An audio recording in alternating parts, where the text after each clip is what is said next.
High Definition News for Tuesday, September 15th, 2015. I'm Jeff Kaufman. In West Hollywood, on West Knoll Avenue, that same apartment complex that has a lot of elderly folks in it. There's a lot of subsidized apartment units in that building on West Knoll Avenue. It's the same one that in July they were having some work done on the roof, and they picked the wrong day to do the work where they peeled the roof off, and it rained, and there was all this flooding. Well, guess what? They have evacuated that building again because the rain came and the roof did not hold, and it's just really a sad situation for those folks who have been out of their homes for so long, and now they have to get out of them again. But it's just one of the effects of the rain that we're seeing. The rain is good news to us down here. We're waiting for some relief up north in California, where they are fighting the Butte Fire. That is the gigantic fire about 100 miles north of San Francisco. And the news on the Butte Fire this morning is that it is 37% contained, and some residents are being allowed back into their homes. The impact of the fire is being felt most severely in the town of Middleton, which has been largely burned away. So many of the buildings in downtown Middleton just don't exist anymore. 100 homes at least are gone. A total of 72,000 acres burned. And maybe the saddest story from this fire comes to us from Middleton, where an elderly woman named Barbara McWilliams was in her home. She has multiple sclerosis. She's in her 70s, and she needed a little extra time to get around. She had a caretaker whose name was Jennifer Hitston. And it was her day off, Jennifer's day off yesterday. And so she wanted to check on her charge. She knew she would have trouble in the fire. She called 911 to ask the fire department to look out for her charge, the elderly woman, Barbara McWilliams. And this is what she told KGO-TV in San Francisco she got as a response from the fire department. I think they kind of just wrote it off as just another person that doesn't know where their family member is. I knew she was in the house. I knew she was going to be stuck. And I knew that she would have no way of getting out. I told them that, and I was told quite bluntly that they were busy handling evacuees and they would get to her when they could. They did not get to her. Barbara McWilliams was found dead in her home. She was 72 years old. Temperatures have dropped. The wind is under control, and the increased humidity in Northern California as a result of the same storm system that we're getting down here in Southern California is giving firefighters a little bit of an edge this morning on that fire, but it has been a battle and will continue to be so for several days. Governor Brown was at a news conference nearby the fire yesterday, and he used the occasion of this fire and the Valley Fire, which is a gigantic fire that was being fought last week in Northern California, to remind folks that this is all a result of climate change, and that climate change is going to be a constant in battles in California for some time to come. We're going to have to make available increasing amounts of money. And it is well to realize that government is about many things, but its fundamental obligation is public safety. And to keep that public safety at the top of mind, the governor says, it's going to require us to think long-term and short-term. These fires will take lives, and they will cause injuries, and we have to do the best we can, because we are really in a battle with nature, that nature is more powerful than we are. And that means, the governor says, that we have to think in a way that we haven't thought before. These fires do exceed what the computer modeling has been saying. So again, we need our short term, which is to deal with the forests with preventative fires. It's to build up our fire personnel and the equipment that is needed, and be ready to pull in resources from all over. And of course, we need the longer term goals to try to minimize the buildup of drought and global warming. What may be his most controversial comments at that news conference yesterday, the governor said fires and floods and mudslides are not the only impact of climate change, that we need to think about other issues interacting with the climate as well. I wish if it were just about me, then it would be a very trivial problem. But it's really about you, and it's about your children, and it's about the future of how our society is going to function. And what we've seen in Europe now with mass migrations, that will happen in California. As the Central America and Mexico, as they warm, people are going to get on the move. And it's a real challenge. We have a chance to minimize this significantly, but it takes real commitment, and it's not business as usual.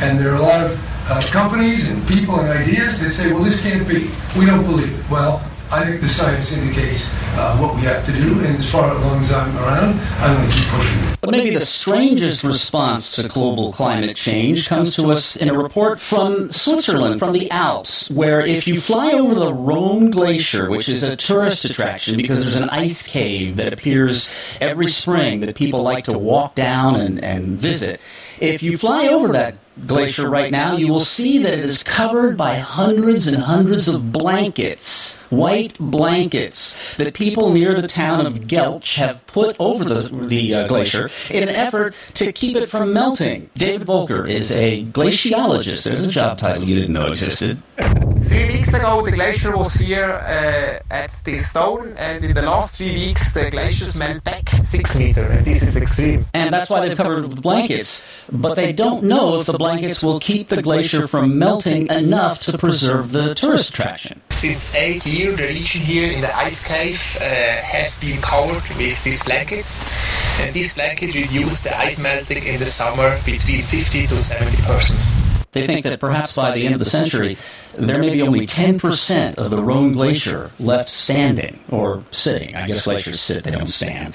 Now, we have a problem with too much water here in Southern California, but it has nothing to do with global climate change. It has to do with the infrastructure of the city of Los Angeles, which, as you know, is aging and falling apart.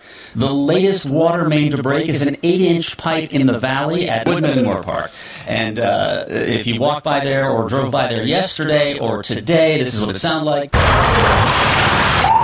And there are 900 residents in apartment buildings along and around that intersection who are without water because the DWP had to shut off the water in order to try to fix the water main. They are still without water. They are still trying to fix the water main and get the street repaired. And folks in that neighborhood, they're tired of it. This is like drama over here. It was like big water. The real drama in Southern California will happen nearby to Long Beach this morning at the USS Iowa in San Pedro. That's where Donald Trump is due to speak today. There are already protesters gathered who are trying to make some noise during his speech. Don't know how much the impact of the rain is going to be on his crowds, but he was spoken in front of 18,000 people yesterday at an arena in Dallas, and their enthusiasm was pretty high. The speech that Donald gave was very light on specifics. The speech was full of remarks like this. We can do things with energy that will be so incredible, which is great for Texas, but it's great for the country. It's great for the country.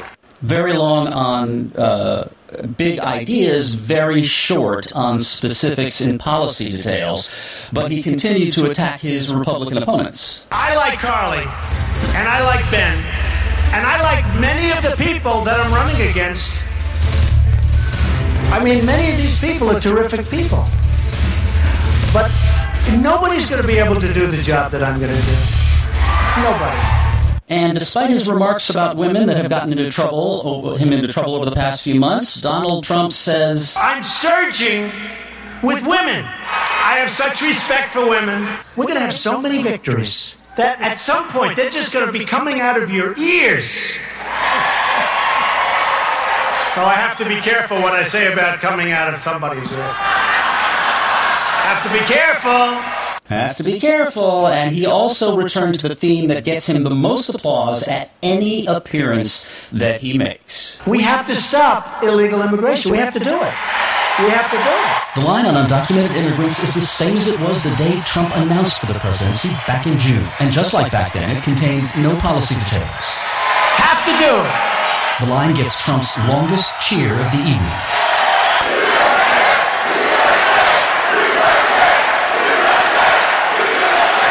And he returned to the theme of anchor babies and sanctuary cities. We have to end this sanctuary cities crap fast. The whole subject of anchor babies.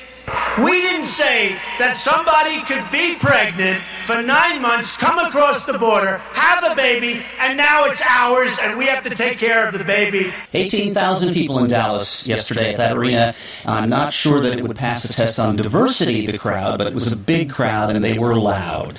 Donald's appearance at the USS San Pedro is already the subject of a Change.org petition condemning him for his comments on undocumented immigrants, and we'll expect to see more of that. There are other presidential candidates out there. You might not know it from the media coverage, but there are. On the Democratic side, Bernie Sanders made an appearance in unfriendly territory yesterday. He was at the evangelical university, Liberty University, that was founded by Jerry Falwell in Lynchburg, Virginia, and he tried to appeal across a political line that you might not think would be spannable, but he tried. There are other issues out there that are of enormous consequence to our country and, in fact, to the entire world that maybe, just maybe, we do not disagree on.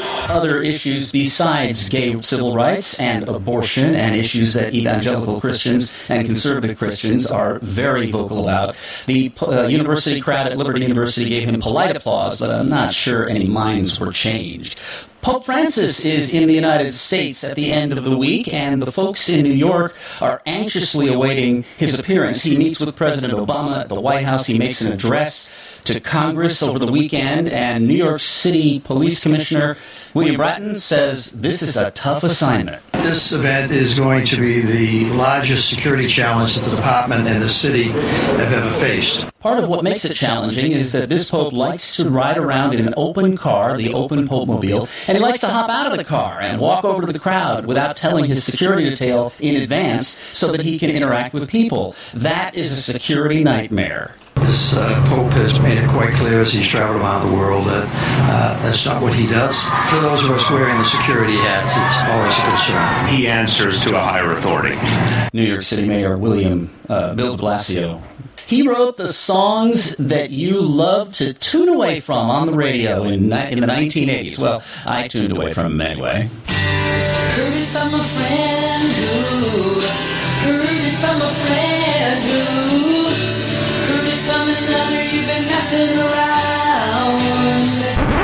Please no more. He was the lead guitarist for REO Speedwagon. Gary Richrath has died. He was 65 years old.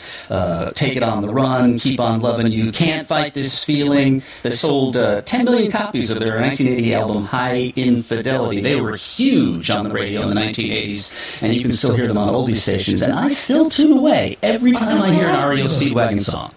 You're just not romantic. I'm just not an REO Speedwagon fan, but you know what? I would still take REO Speedwagon over Styx. Just there's no reason to ever play a Styx song. And finally, how do you make a sequel to one of the most beloved movies of all time? It's supercalifragilisticexpialidocious, even though the sound of it is something quite atrocious. If you say it loud enough, you'll always sound precocious. Supercalifragilisticexpialidocious. Those are some big dancing shoes to fill. Julie Andrews as Mary Poppins. The Academy Award-winning movie came out in 1964. It was Walt Disney's most popular live-action movie for many, many years. The Disney company says it's going to make a sequel. The action will take place about 20 years after the action in Mary Poppins, so sometime in the middle of the 20th century. No word on who is going to play Mary Poppins, that was immortalized by Julie Andrews, or Chimney Sweet Bert, who was Dick Van Dyke. Wow. Now you know what we know. I'm Jeff Kaufman, High Definition News.